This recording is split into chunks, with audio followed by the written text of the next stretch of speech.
Ladies and gentlemen, again let me say welcome to our home, and thank you for taking the time to be here. I'm well aware that whether you're here in person or through the medium of motion picture, that for most of you, it's not easy to fit meetings of this kind into your schedules.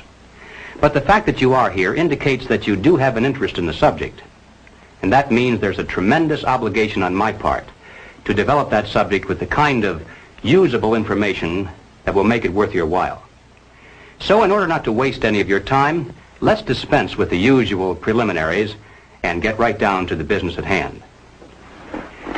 The title of this presentation is More Deadly Than War, but the subject matter itself is revolution. We're going to examine in quite a bit of detail the communist theory and practice of revolution, particularly as applied to the United States. Now, this will not be something dreamed up out of thin air. This will be the strategy as taught by them and advocated by them in their own manuals, in their textbooks, and in their schools. Now, the organization of this material will lead to three rather startling conclusions. The first is that the communist program for revolution in America is divided into two phases, violent and nonviolent. The second conclusion is that the strategy for violent revolution calls for chaos, anarchy, mass confusion and panic among the people, a crisis in government, and then, out of the vacuum, the sudden seizure of power by communist-led guerrilla bands. The third conclusion is that the nonviolent phase of revolution actually is more important to the communists and more potentially dangerous to us.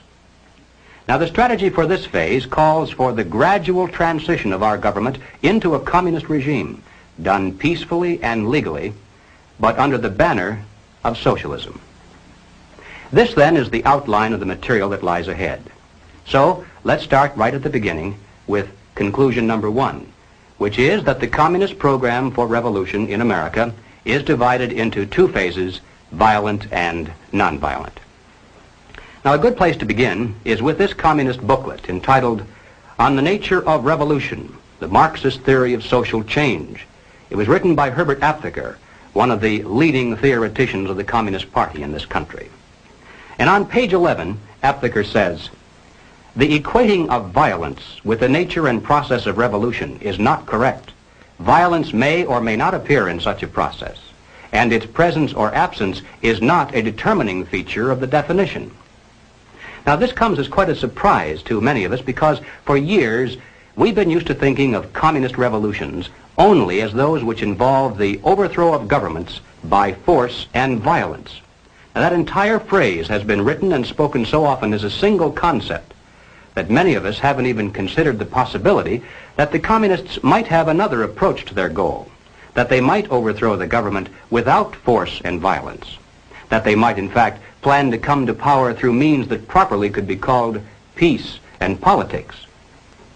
Now, in order to go any further, it'll be necessary for us to define a few terms.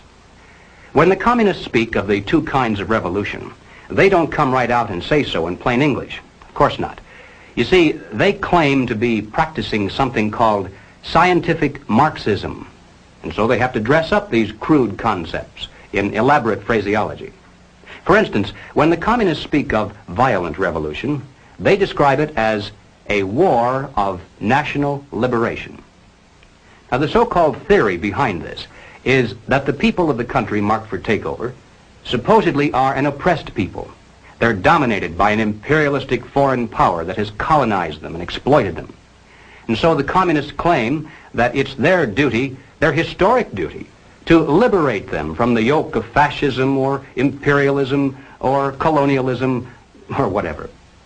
Now, naturally, the communist orientation of the movement is played down. They prefer to identify themselves usually as a People's Army of Liberation or a National Liberation Front. Of course, this is the kind of guerrilla warfare we've seen used in China, Algeria, Cuba, South Vietnam, and many other places around the world. But there are other phrases also used to describe the same process. Occasionally, they'll refer to this violent type of revolution as an anti-imperialist war or an anti-colonialist war. But they all equal the same thing. Wars of national liberation, anti-imperialist wars, and anti-colonialist wars are all phrases used to describe that aspect of communist revolution aimed at overthrowing the government by means of force and violence. To describe their nonviolent revolution, the communists most often use the term proletarian revolution, but they also refer to it as the socialist revolution and sometimes as the anti-monopoly struggle. But here again, they all add up to the same thing. The proletarian revolution, the socialist revolution, and the anti-monopoly struggle are all merely different ways in which the communists describe their strategy for overthrowing the government through non-violent means. Well, all right, having defined some of the key phrases, we can return now to the communist literature and be able to understand what they mean when they use these words. Now, in 1960, the representatives from communist parties all over the world gathered in Moscow and issued a joint declaration which included this statement: "Our time, whose main content is the transition of capitalism to socialism, is a time of socialist revolutions and national liberation revolutions." In other words, simply stated, we're living in an era of two kinds of revolution, one violent and the other nonviolent. Now, here's a document published by the Communist Party in this country in 1968. It's entitled "The New Program of the Communist Party USA, Second Draft." And on this subject, here's what it says. Contemporary revolutions bear two distinctive marks. They are socialist, they are anti-imperialist. More than 1 billion human beings are now embarked on socialist revolution. A larger number is in varying stages of revolution for national liberation.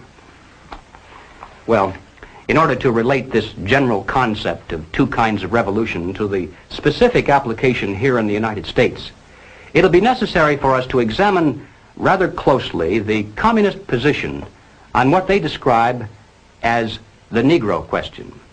Now, basically summarized, the communist position on the Negro question is as follows. As early as 1928, the communists declared that the racial differences among our people constituted the weakest and most vulnerable point in our social fabric.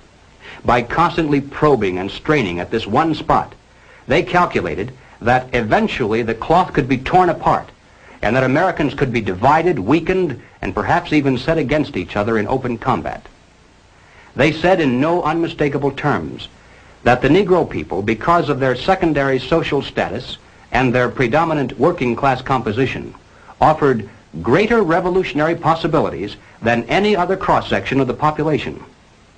To develop these possibilities, the communists proclaimed that the American Negro constituted a separate nation within a nation, a colony within the continental borders of the United States. The people of this nation were said to be oppressed and exploited by colonialist, imperialist, racist America. Consequently, the Communist Party called for their liberation, their right to self-determination, to break away from the United States and to set up their own nation within our borders. Now, to bring this about, of course, force and violence must be used. A war of national liberation must be fought. The territory designated for this nation to be liberated was the Black Belt in the South, those counties and states in which the Negro population was dominant. When established, the new nation was to have a Soviet-type government and be totally subservient to the Communist Party. But, and this is extremely important, the communists made it clear from the very beginning that they could never hope to capture all of the United States with a war of national liberation, only part of it. You see, elsewhere in the world, the segment of the population supposedly liberated by the communists has been a majority segment. The peasants in China, the Muslims in Algeria, all the people in Cuba. But in the United States, our Negro population is in the minority. And even if the communists should be successful in creating similar liberation movements among other segments of our people, as they're trying to do, for instance, among Mexican Americans, Puerto Ricans, and even American Indians, even if they should succeed and then amalgamate all of these together into one large liberation movement, it still adds up to a minority of the total population. And the communists are not stupid. They realize that revolution of force and violence dependent upon a minority is doomed to ultimate failure, except in those areas where they actually do constitute a majority. But they aren't going to settle for just part of the United States. They want all of it. And so they made it clear long ago that their violent war of national liberation must be secondary to the nonviolent proletarian revolution. To take the United States, all of the United States, it'll be necessary, they say, to involve white people as well as black, to create a broad coalition, a revolutionary link between the civil rights movement, organized labor, peace groups, student dissidents, and in general, to escalate the revolution in America from race war to class war. Now this, in a nutshell, is the communist position on the Negro question. Let's turn now to the record and see how the communists themselves explain it. Now, this communist booklet, entitled American Negro Problems, was published in 1928. It was written by John Pepper, alias Joseph Pogany. Now, Pogany was sent to this country as the personal envoy of Joseph Stalin, and his specific mission was to bring the American Communist Party into line with the policies and directives from Moscow, particularly with regard to the Negro question. And here is what Pogany said. The Communist Party of America, in its fight against imperialism, must recognize clearly the tremendous revolutionary possibilities of the liberation movement of the Negro people. It is the basic duty of the Communist Party to develop all revolutionary possibilities of the Negro race. The Black Belt in the South constitutes virtually a colony within the body of the United States of America. Self-determination means the right to establish their own state, to erect their own government if they choose to do so. The Communist Party of America must come out openly and unreservedly for the right of national self-determination for the Negroes. But it would be a major mistake to believe that there can be any other revolution in imperialist America than a proletarian revolution. Now let me repeat that last sentence, because it's the key to this entire presentation. It would be a major mistake to believe that there can be any other revolution in imperialist America than a proletarian revolution. Well, moving forward to the year 1935, we come to this communist booklet entitled The Negroes in a Soviet America, written by James Ford and James Allen.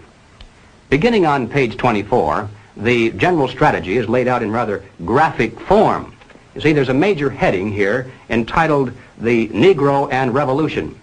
Directly beneath this, there's a subheading entitled Two Revolutions in One.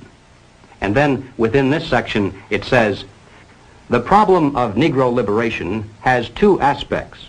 We shall first consider each separately and then show how the solution for the first flows into the solution for the second. Now, the next subheading then is entitled The Rebellion of an Oppressed Nation.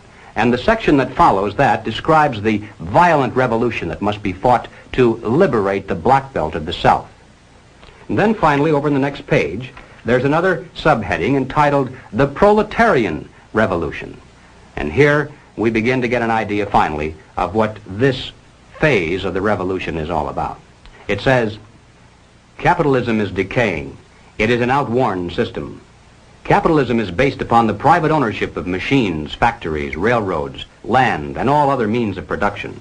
Only one thing can do away with the basis for the existence of capitalism, the expropriation of the capitalists. And by the way, I'm sure you realize that everyone here, by communist definition at least, is a capitalist.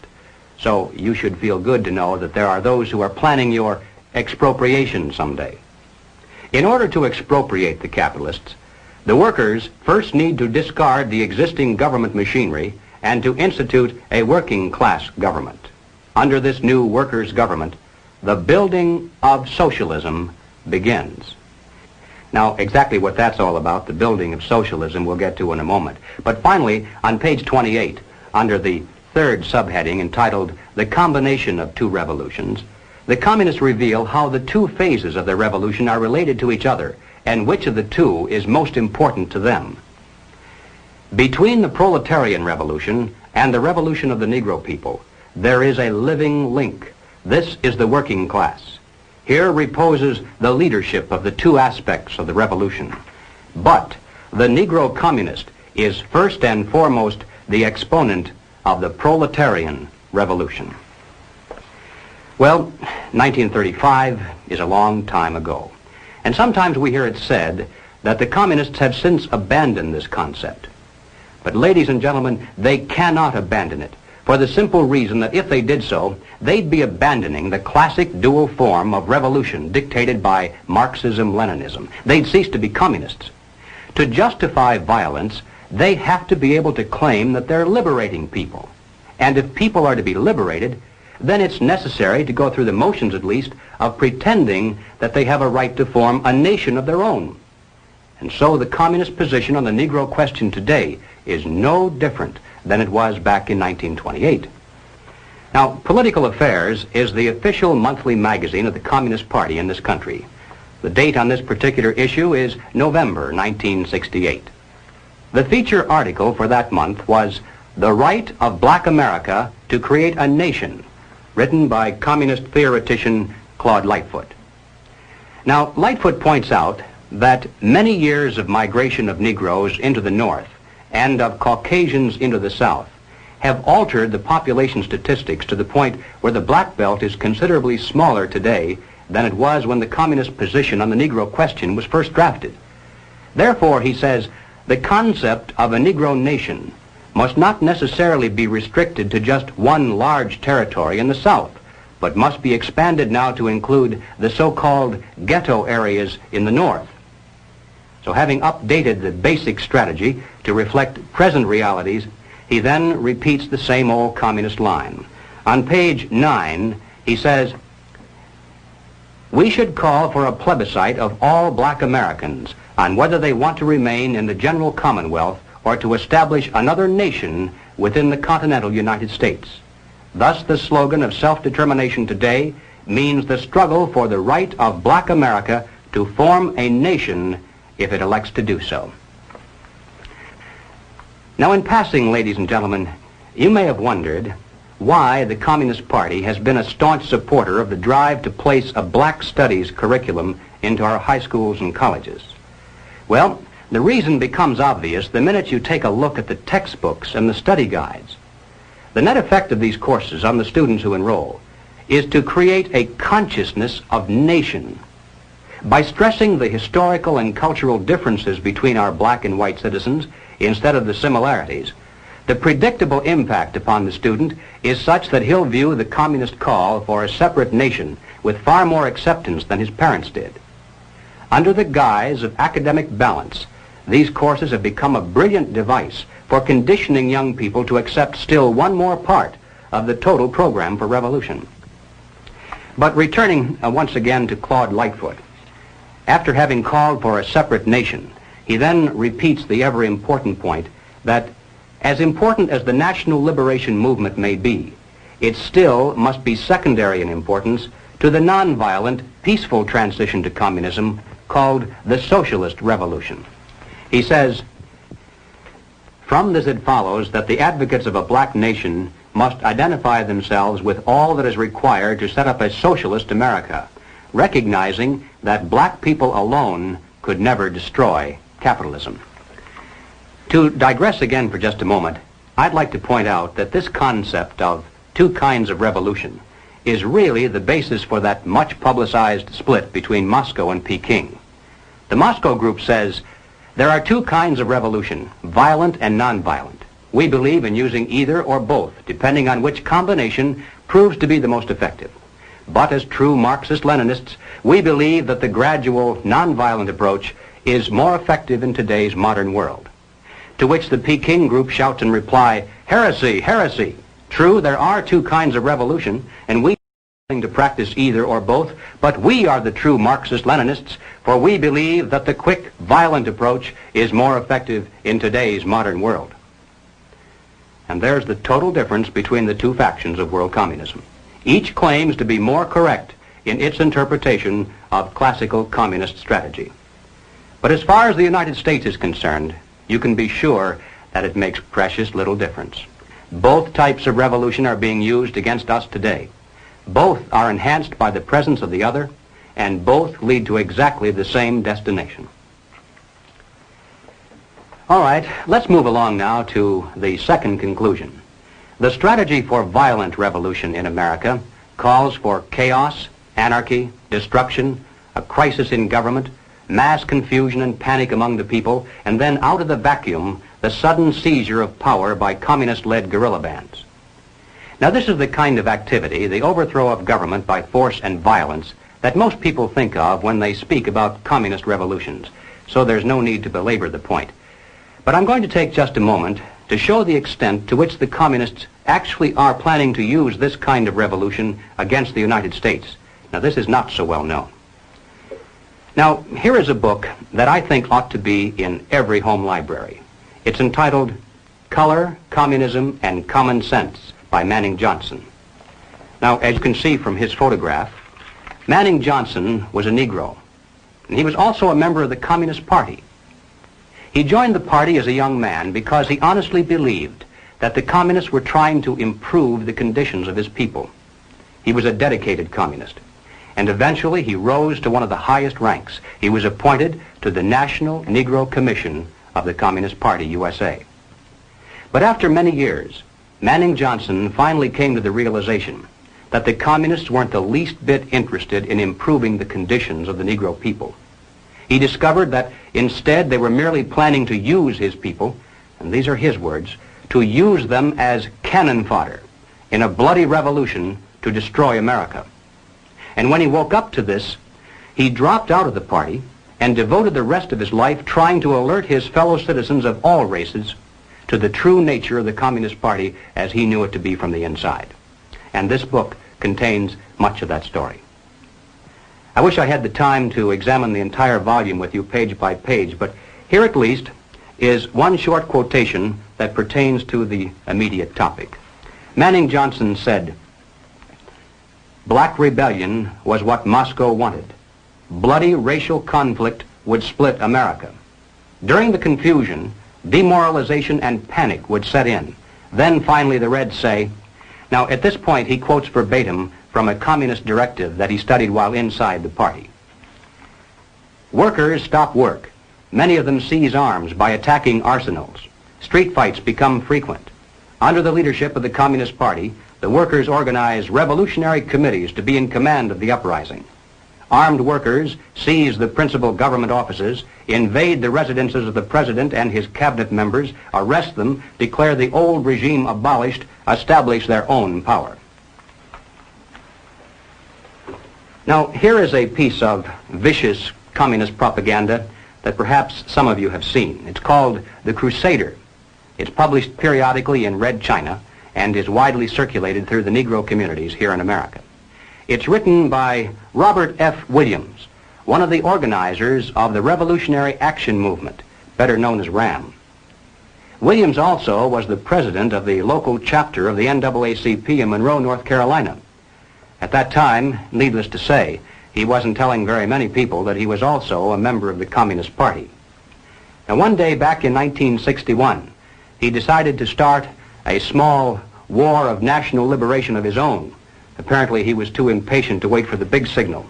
So finally, to avoid prosecution for assault with a deadly weapon and for kidnapping, he fled to Cuba and then to Red China, where he now writes communist propaganda. One other thing you should know about Robert Williams is that recently he was elected by members of SNCC, CORE, RAM, the NAACP, and similar groups as the president in exile of something called the Republic of New Africa. Following the communist line in every detail, these men claim that they're the representatives of a new government and a new nation within the continental borders of the United States. They issued a demand to the State Department that a large segment of land be turned over to them as their rightful territory. The proclamation said that they're now prepared to negotiate in good faith the peaceful transfer to them of the southern portion of the United States. The implication being, of course, that if they don't get it peacefully, then they'll just have to take it by force and violence. Already, the Republic of New Africa has established a central headquarters in Mississippi, and its leaders in the north are actively recruiting a Black Panther guerrilla force and what they call a Revolutionary Freedom Corps, the RFC, from among black militant students to act as organizers and to set up local provisional governments, as they call them, in the so-called ghetto areas. But the reason I've mentioned all this is merely to introduce properly one Robert F. Williams, the president in exile of this Republic of New Africa and the author of The Crusader. Now here is what Robert Williams says. The lifeblood of U.S. capitalism is its productive capacity and its extensive commerce. If these two factors were to become paralyzed and rendered sterile, the orderly function of the government establishment would degenerate into a state of chaos, and the superstructure of the system would collapse. The more automated a society is, the more vulnerable it is to forces of calamity. What would highly mechanized America be without electrical power? What would it be without modern transportation? What would it be without its industrial capacity? And then, having asked these questions, Robert Williams proceeds to explain in minute detail exactly how to manufacture the devices that can be used by a mere handful of people to ensure that highly automated America will lose its electrical power, its modern transportation, and its industrial capacity. I can assure you, ladies and gentlemen, that less than a dozen people, if they know what they're doing, can reduce any of our major cities into a helpless, seething mass of confusion, panic, and death. Just one person can poison the city's entire water supply, or destroy the main aqueduct, or blow up the principal pumping stations. And where would people in Los Angeles, for instance, get a drink of water if it didn't come out of a pipe? And how long can a human being survive without water? 4 or 5 days, perhaps? But long before that, there'd be tens of thousands of people dead in our cities, not from thirst, but because they were unable to defend what water they had from roving bands of desperate people who were dying of thirst. And that's thinking only of the loss of water. In your mind's eye, compound that with no food, no electricity, no way to dispose of sewage, no police protection, no water pressure to fight fires, no radio or TV, no telephone, no buses, no gasoline for your car, no way to escape, no place to go if you could. And don't think for a minute that the countryside would be immune from disaster either. In this issue of The Crusader, the communists call not only for extensive chaos within the cities, but for putting to the torch every village, every forest, every field, and every barn. The plan is for raging fires from one city to the next. The reason? Well, first, there's the value of sheer destruction. Secondly, it would force us to deploy our defenses and rescue units over the widest possible area. The communists point out that as long as our police and National Guard remain concentrated, they're invincible. But if they can be forced to spread out over the entire city and into the countryside as well, then they can be picked off from ambush one by one. And the third value of massive fire to the communists is psychological.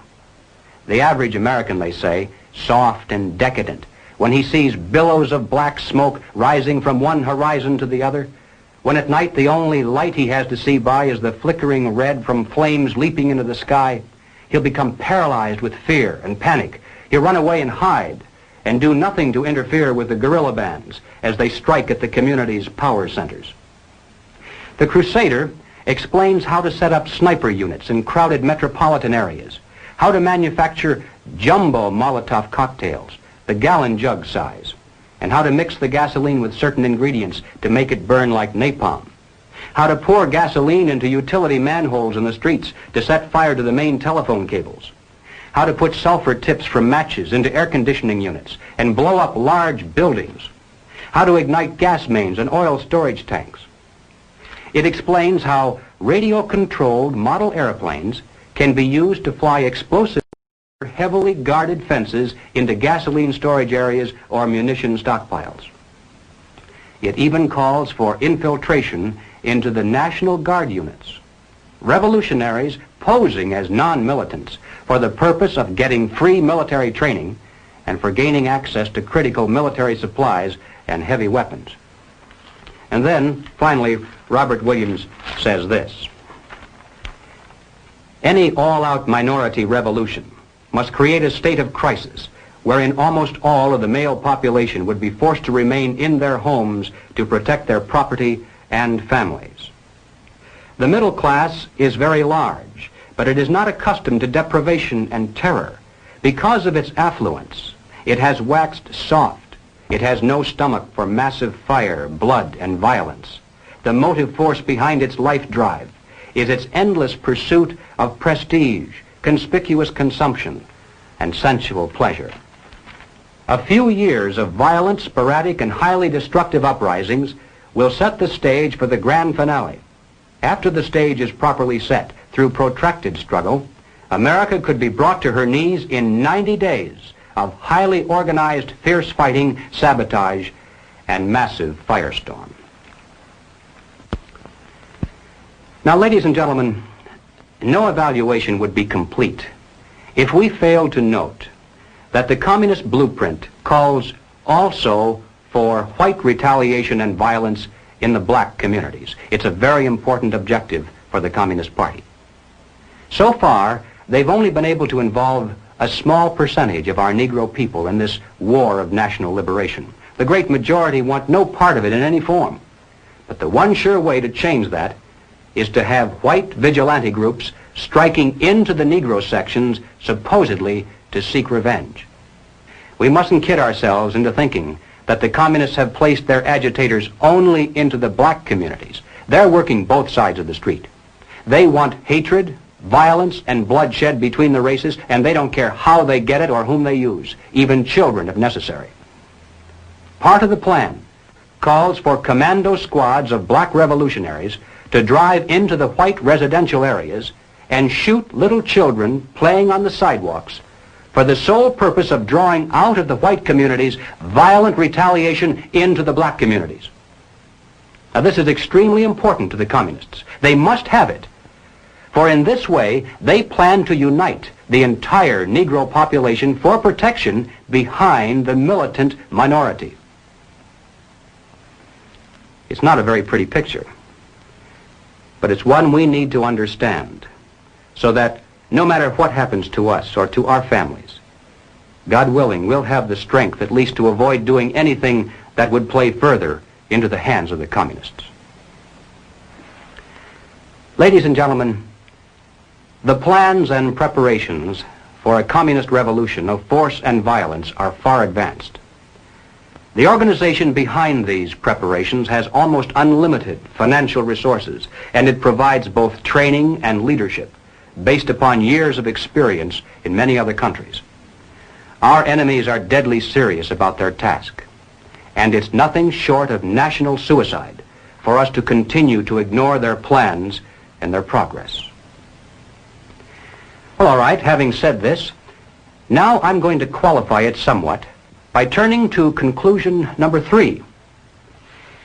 As important as the strategy for violent revolution is, and it certainly cannot be overstressed, nevertheless, the strategy for nonviolent revolution is even more important to the communists and more potentially fatal to us. So let's turn next to that part of the total picture. Ladies and gentlemen, as pointed out previously, the communists can never hope to come to power over the entire United States through a so-called war of national liberation of a minority population. They can capture a large portion of it, and they can create an awful lot of chaos and destruction everywhere else. But to take the country as a whole will require an entirely different approach. The violent revolution becomes of primary value to the communists to the extent to which it can be used to condition the masses psychologically to accept the nonviolent revolution, which is offered supposedly as the only alternative. Hoping to avoid further violence and bloodshed, the public is to be pressured into accepting measures that will move the country gradually and legally toward communism, but without calling it that. The strategy of the proletarian revolution calls for the quiet conversion of our government into a communist regime, but under the banner of socialism. Well, what is socialism? All right, let's define it. According to the dictionary, socialism is a political concept based upon the principle of government ownership and control of property, the means of production, and the avenues of commerce. But the important thing, as far as this presentation is concerned, is how do the communists define it? And this is where many people are surprised to learn that the communists have an entirely different meaning for the word socialism than the average American has. Did you know that there isn't a single communist country in existence anywhere on earth? That's right, not one. Russia isn't a communist country. Red China isn't. Cuba certainly isn't. These are socialist lands. That's how communist leaders always describe them. You see, according to the teachings of Karl Marx, communism will come to this world only in some future utopian era, when men will have learned to live together in perfect harmony, when they'll no longer be greedy or competitive, when they'll want to share equally with their fellow human beings and have nothing better than anyone else. When this comes to pass, there'll no longer be any need for police or for government of any kind.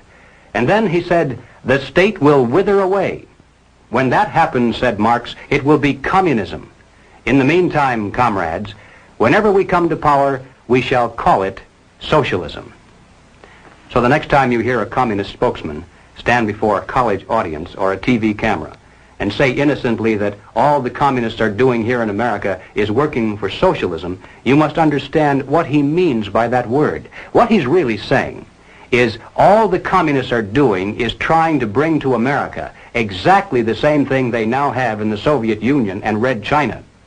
Now, they can call that socialism if they want to, but most Americans, I think, would describe that over there as communism. The new program of the Communist Party on this subject has this to say. The term socialism describes but the first stage of a new society that in its full development is called communism. Socialism is a transitional stage. Well, the important question, though, is why do the communists promote socialism? Is it merely because they honestly believe that it's a necessary transitional stage to some higher, more perfect form of society? I don't think so. I doubt very much if the communist leaders believe their own fairy tale. And I'm sure they're not so naive as to believe that their present super state is ever really going to wither away. But they promote socialism just the same because they know that socialism, by definition, means control over people. If the government owns and controls all property, all means of production, and all avenues of commerce, then it controls all people. If we're dependent upon the government for our food, our clothing, our shelter, our jobs, our medical care, then we're far more effectively controlled by those who hold political power than if they stood over us with soldiers and weapons. Some years ago, I happened to attend a meeting where several anti-communist refugees from behind the Iron Curtain were called upon to relate their personal experiences. Some of the questions that came from the audience were rather naive, I suppose, because finally one of the refugees spoke up and he said, "You know, you Americans have funny ideas about life under communism. Apparently you think there's a communist soldier standing on every street corner with a rifle and bayonet to keep the people in line. But this isn't so." He said, "Oh, sure, in the beginning there were plenty of soldiers and executions and deportations to slave labor camps, but we don't see much of that anymore. The open violence lasted only for about a year or a year and a half, and then the anti-communist leadership was liquidated. And now, to the casual observers, there's a great deal of apparent calm and freedom." For instance, he said, "I lived in the largest city in the country. We had a large park there directly across the street from a beautiful church." He said they left one church open. one in the entire country, primarily for guided tours of visiting Americans who had come to see if religion was being persecuted. He said, "Theoretically, anytime I wanted to, I could have gone into that park, stood on a bench, and spoken out against communism. Then I could have walked across the street into that church and knelt down in prayer, and I wouldn't have been arrested or bothered in any way. But you can be sure I did not do these things, because if I had, the very next day, the wheels of the bureaucracy would have begun to turn, and I would have been informed that my quota of food stamps had been cut, that my allotment for clothing and shoes had been reduced, that my allocation for living quarters had been downgraded, and finally, that my job assignment had been changed from the kind of work for which I'd been trained to menial labor at lower pay. So none of us did any of those things that we were theoretically entitled to do because of the tremendous power that the Communist Party had over our economic existence." And then he said something that I'll never forget. He hesitated for a moment, and weighing his words very carefully so as not to hurt our feelings, he said, "You know, I came to America expecting to find a nation of free men. But instead, I find exactly the same thing. Everywhere I look, I see men and women who know that communists are making headway in this country. They know that something must be done and that someone must stand up to them. But they themselves do nothing. They remain silent because they're afraid that if they speak out or take a stand publicly, it'll be bad for business. They may lose a client. They may even lose their jobs. Or perhaps they're receiving a regular government check and already are too dependent upon some of the very people and programs they know they should oppose." And then he said, "These men voluntarily have gone behind the Iron Curtain. They're already taken over by the communists. The only difference is that for the present at least, they can still get out any time they really want to, and we could not." I think there's a great lesson to be learned from that because it's true, isn't it? There are many men who are physically brave beyond any question when it comes to standing up against a tyranny that threatens with armies. Some of them carry the actual scars of battle to prove it. But when it comes to this new kind of war, they're lost to the fight. When there is no battlefield, when the weapons are not rifles or bombs but economic pressures, then who is your enemy? How do you fight? Where do you begin? It's precisely for these reasons that any modern dictatorship must have control over the economic sphere of all human activity. This was true of Nazism, it was true of fascism, it's true of communism, and it's also true of socialism. Regardless of what name we give it, total government control is by definition totalitarianism. That's what the word means. Now, Leon Trotsky, as you recall, was one of the original Bolsheviks who led the communist revolution in Russia. In 1937, Trotsky wrote a book entitled "The Revolution Betrayed." And in this book, here's what he said. "The basis of bureaucratic rule is the poverty of society in objects of consumption. When there is enough goods in a store, the purchasers can come whenever they want to. When there is little goods, the purchasers are compelled to stand in line. When the lines are very long, it's necessary to appoint a policeman to keep order. Such is the starting point of the power of the Soviet bureaucracy. It knows who is to get something and who has to wait." And ladies and gentlemen, there's no better description than that of why the communists work to promote socialism. No matter whose definition you use, under socialism, those who run the government, and the communists are confident that in America they eventually will be the ones who do so, those who run the government will know who is to get something and who has to wait, and that represents control over human beings. What has all this to do with the communist revolution in America? Well, ladies and gentlemen, It has everything to do with it because the building of socialism is the communist revolution in America.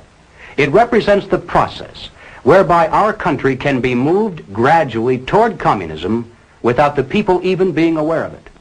No matter what grievance we may have, real or imagined, no matter what national problems we may face, the communists seize upon these as excuses to build socialism. They have one and only one solution for all problems: more government, and then more and more until it's total government. And forgive me for saying it one more time, total government is communism. Again, let's turn to the record. Shortly after the Watts riot in 1965, the Communist Party brought out this pamphlet entitled The Watts Upsurge, a Communist Appraisal. And here is what it said.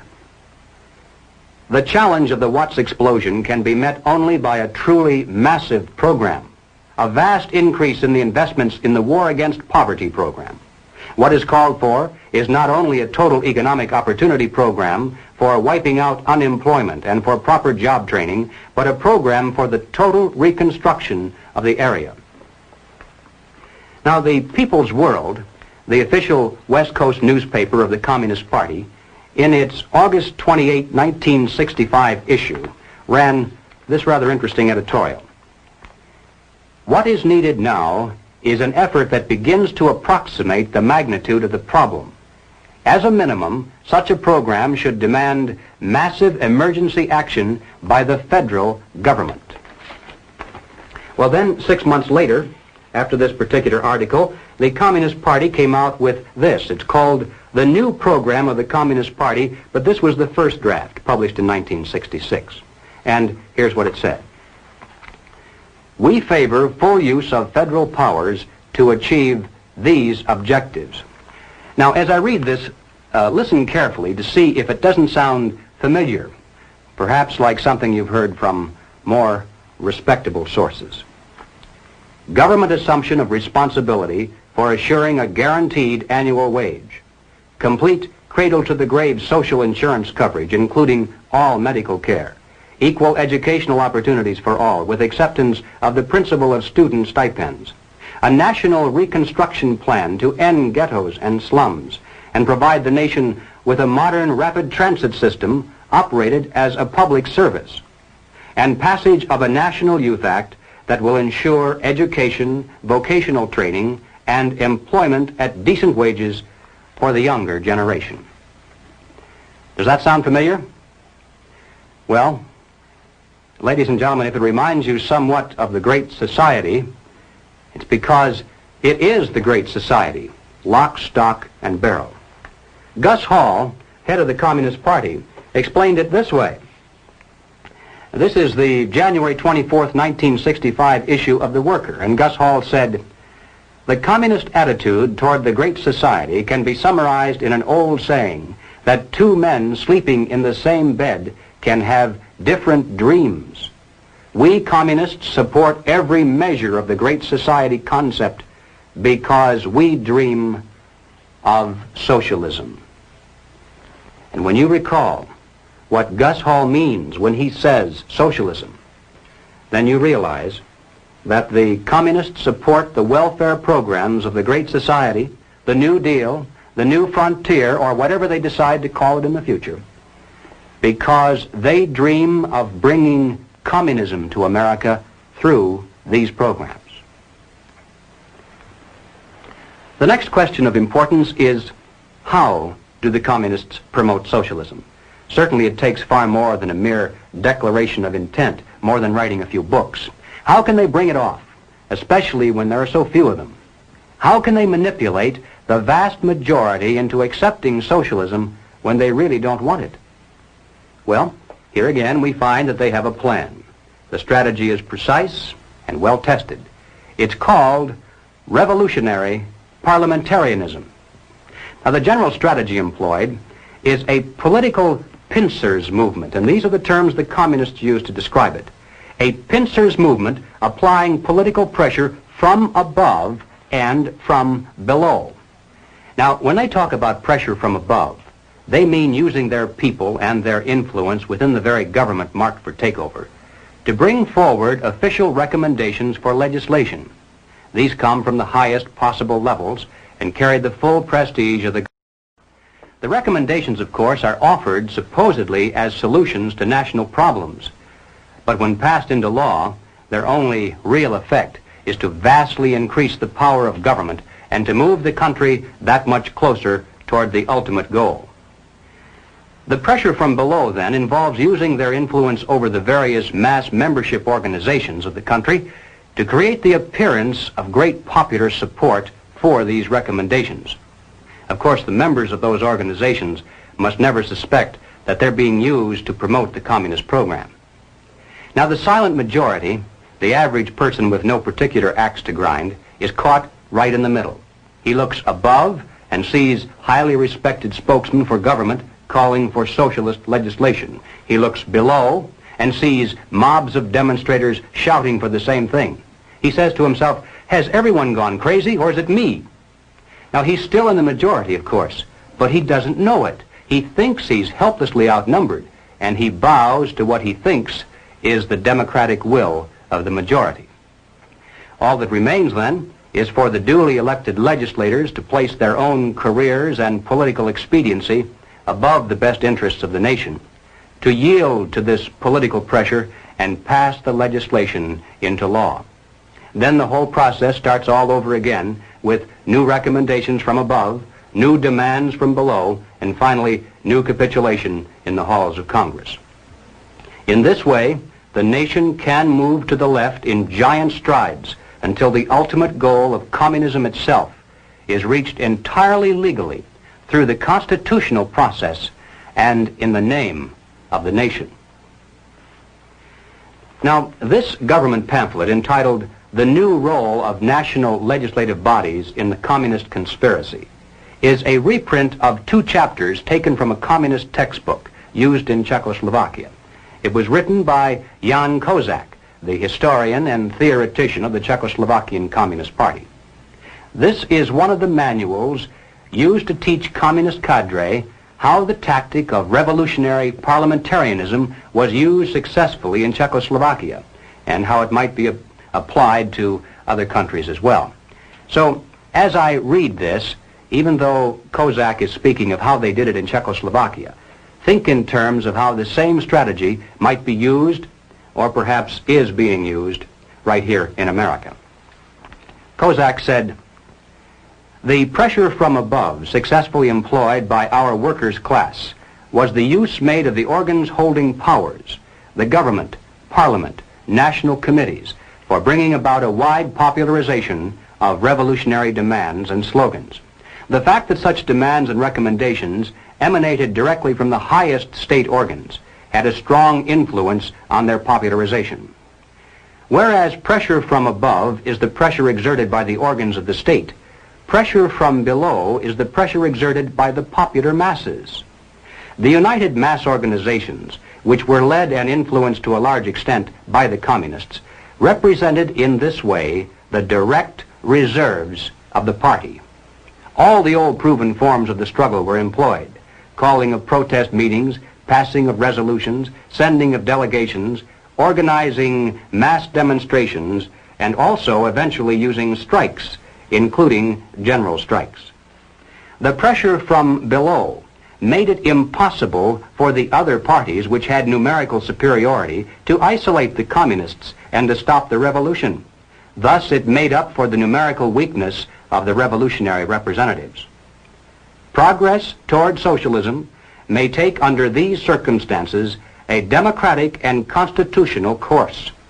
All the changes which in their entirety represent a revolutionary transformation of the capitalist society into a socialist one will proceed absolutely legally and in the name of the nation. Is it possible, do you suppose, that revolutionary parliamentarianism is being used against America today? Is there any evidence of this kind of pressure from above? Well, ladies and gentlemen, all you have to do to answer that question is read some of the official reports and recommendations that have been pouring out in a steady stream for years from the bureaus, special agencies, and commissions of the federal government. Consider, for example, just those reports issued by the various President's Commissions. The President's Commission on Automation, the President's Commission on Crime, the President's Commission on Civil Rights, to name just a few. Now, this is perhaps the most classic recent example. It's the report of the President's National Advisory Commission on Civil Disorders, better known as the Kerner Report, released to the public in March of 1968. Have you read this? It's incredible.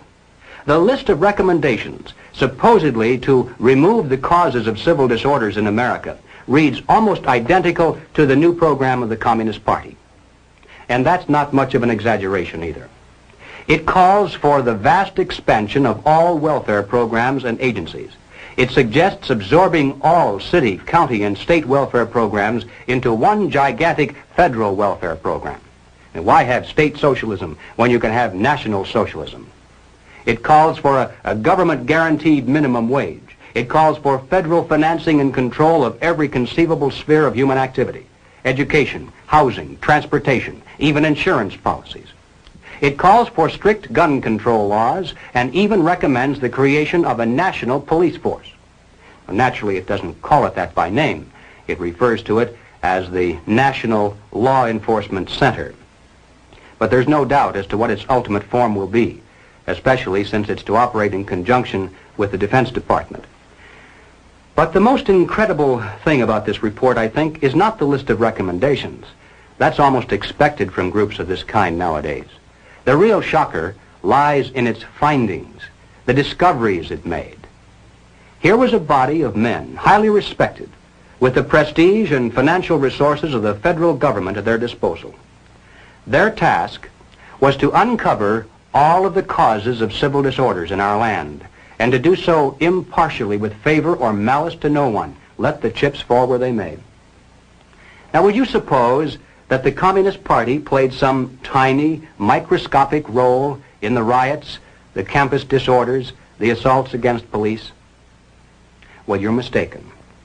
Just because the leaders of these revolutionary movements carry the Viet Cong flag, pay homage to Che Guevara, travel frequently to Moscow and Peking, preach against capitalism, promote the building of socialism, follow the communist line without deviation, and move in perfect unison in every major city, that doesn't prove anything. According to the Kerner Report, the communists are playing absolutely no role at all in civil disorders. Look it up in the index. Here's a book with over 600 pages of fine print dealing with all of the causes of civil turmoil. And the words communism or communist aren't found even once.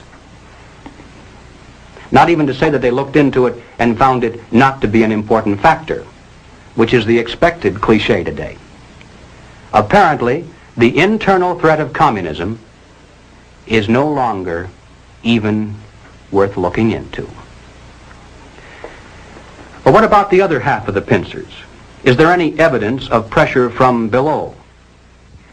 Well, consider the nature of such things as the mass action tactics of the Selma March of 1965, the various peace marches and civil rights marches held in almost every major city in the intervening years, the Poor People's Campaign and Resurrection City. What are these? Do they truly represent an expression of the majority of Americans, or are they merely well-organized pressure groups putting on an impressive show to create the illusion of vast popular support? And what effect does this have on Congress? Every time there's a new show of strength, doesn't Congress buckle under the political pressure and pass into law the recommendations previously made by some commission or agency of the federal government? And hasn't the silent majority been caught between these pincers? And hasn't the country been taking giant strides to the left through our constitutional process and in the name of the nation? The entire process was best described, I think, by Martin Luther King. He wrote an article for Saturday Review, which appeared in the April 3rd, 1965 issue. And here is how he described it. The goal of the demonstrations in Selma, as elsewhere, is to dramatize the existence of injustice and to bring about the presence of justice by means of non-violence. Long years of experience indicate to us that Negroes can achieve this goal when four things occur. 1. Nonviolent demonstrators go into the streets to exercise their constitutional rights. 2. Racists resist by unleashing violence against them. 3. Americans of conscience, in the name of decency, demand federal intervention and legislation. And 4. The administration, under mass pressure, initiates measures of immediate intervention and remedial legislation. And that, ladies and gentlemen, is a perfect description of how pressure from below is being used in America today to further the nonviolent proletarian revolution. You know, it always bothers me when I have to agree with the communists. It doesn't happen very often, but every once in a while I'll read something in the communist press that is 100% correct. It comes out in their favor even without their having to lie about it. And here's an example.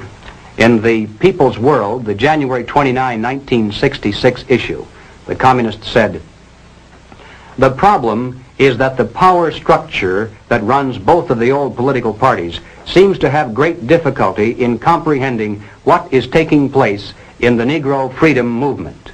They don't know a revolution when they see one." And all I can say to that is amen. They sure don't. They call it everything under the sun except a revolution. And they're the same people, by and large, who still tell you it can't happen here. Ladies and gentlemen, not only can it happen here, not only is it happening here, but it has been happening here for years. The problem is that most of us haven't been able to recognize a revolution in all of its forms when we saw one. Well, all right, so what do we do about it? What are the countermeasures that need to be taken? And where do we begin? We begin by knowing what not to do, because if we do the wrong things, obviously that's worse than doing nothing at all. For example, as I'm sure everyone here is well aware, we must not be led into placing the blame for the riots, the civil disorders, on the Negro people of our nation. Even those few who are promoting hatred and violence in the black communities are not themselves the cause. They're merely being used by forces far bigger than they are to promote the violent phase of the revolution in America. Just as many white people are being used, I might add, by those same forces to promote the nonviolent phase. Secondly, and this too almost goes without saying, we mustn't resort to violence either as a means of furthering political or social goals. And we must do everything humanly possible to discourage others from doing so. Third, we must not be fooled into thinking that the causes of our civil turmoil are such things as poverty, poor housing, lack of education, and similar social or economic factors. As a matter of fact, most of today's self-styled revolutionaries, black and white, come from good homes, could earn better than average incomes if they wanted to work. And in fact, they're products of some of the finest institutions of higher learning. We shouldn't be indifferent to the social and economic conditions of those in need, and we should do all we can within the concepts of economic and political freedom to improve those conditions. But let's not kid ourselves into thinking that these are the causes of our national problems today. Fourth, we must not look to the expansion of government and government programs as the solution. As I hope I've made it clear by now, this is exactly what the communists want us to do, because it's the very process whereby they hope to come to power in this country through nonviolent means. These are the things we must not do. What then does that leave on the positive side? Well, first of all, and perhaps most obvious of all, we must support our local police. But that means a lot more than just putting a bumper sticker on the car. It means taking an active interest in civic affairs to ensure that the police aren't saddled with so-called civilian review boards. Nothing can be quite so damaging to police morale and efficiency as converting every arrest into a trial of the policeman instead of the criminal. To support your local police also means making sure they remain independent of control from Washington. And don't forget, whatever the federal government finances today, it shall control tomorrow. Next on the list, we must recapture the American faith in the free enterprise system. Capitalism has become almost a dirty word in some places, mainly because its defenders were busy enjoying the fruits of capitalism, while its enemies were busy writing books and giving lectures. Consequently, capitalism has retreated steadily before the onslaught of socialism, and now is struggling for its very existence.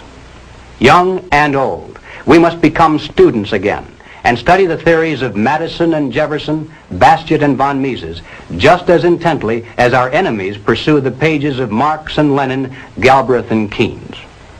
Not only must we become grounded in theory, but we must become advocates and spokesmen as well. We must know what we stand for as well as what we oppose.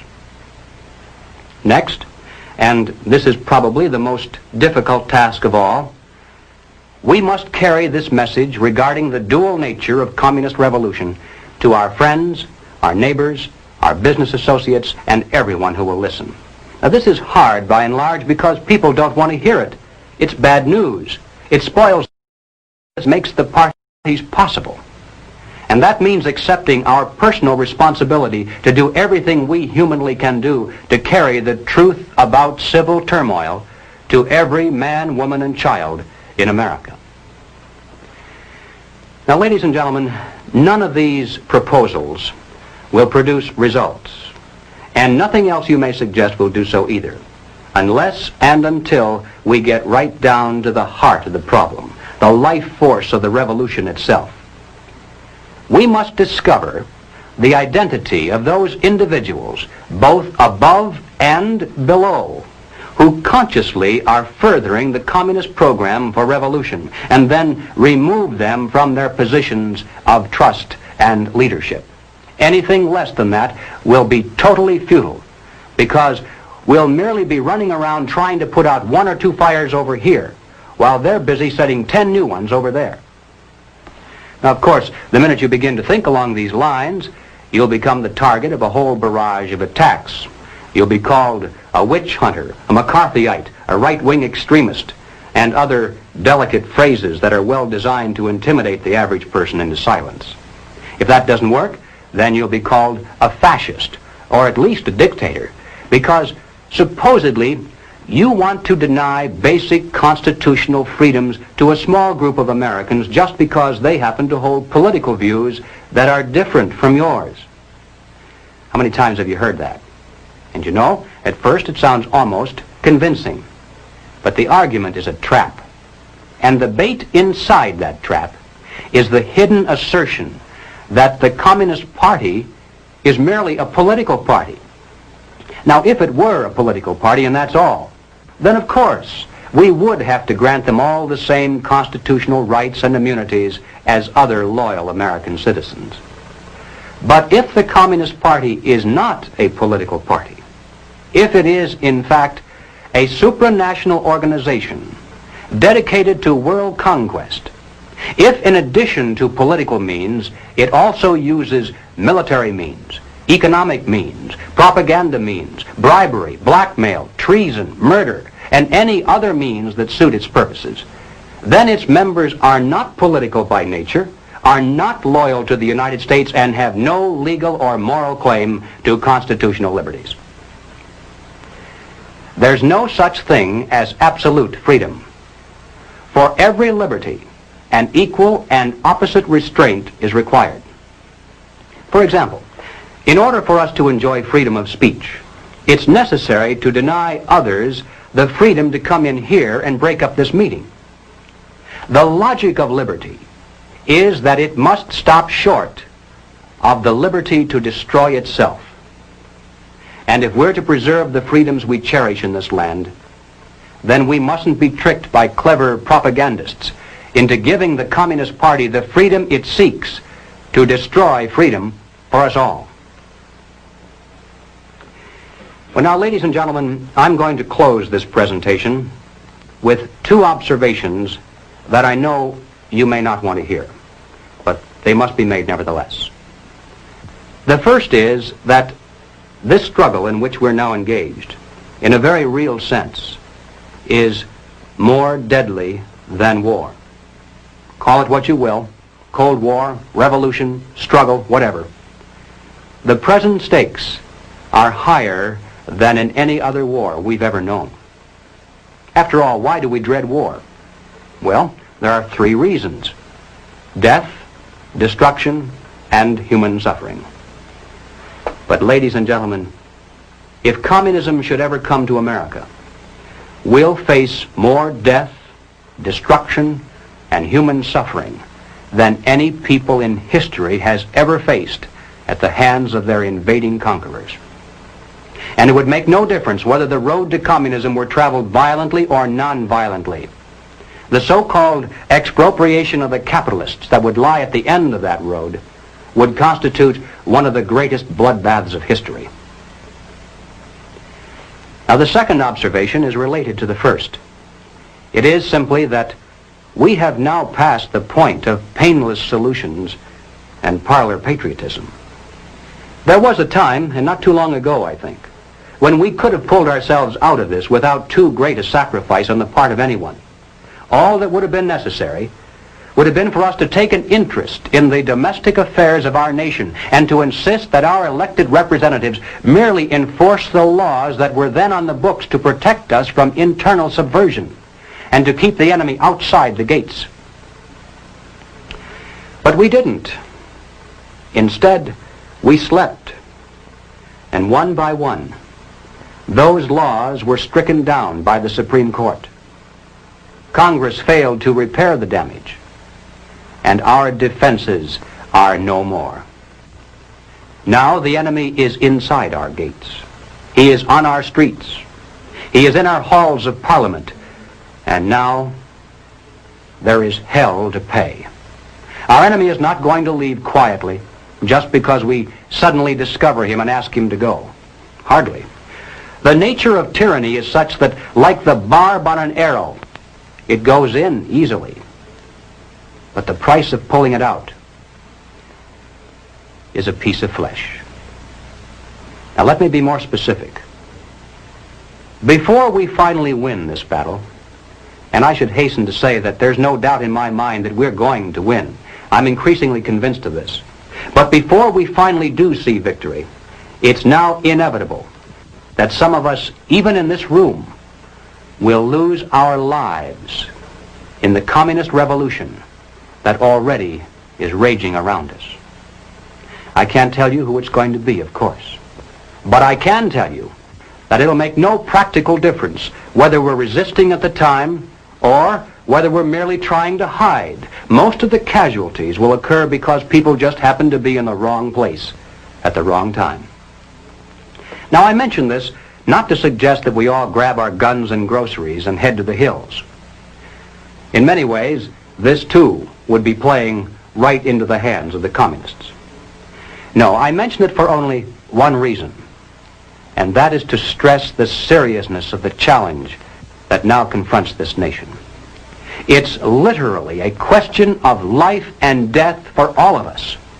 And it's about time the American people began to face up to that fact and to act accordingly. I have no idea of what each of you is going to do in the critical days that lie ahead. It may be much, it may be little, it may be nothing at all. I don't know. Only you can answer that question.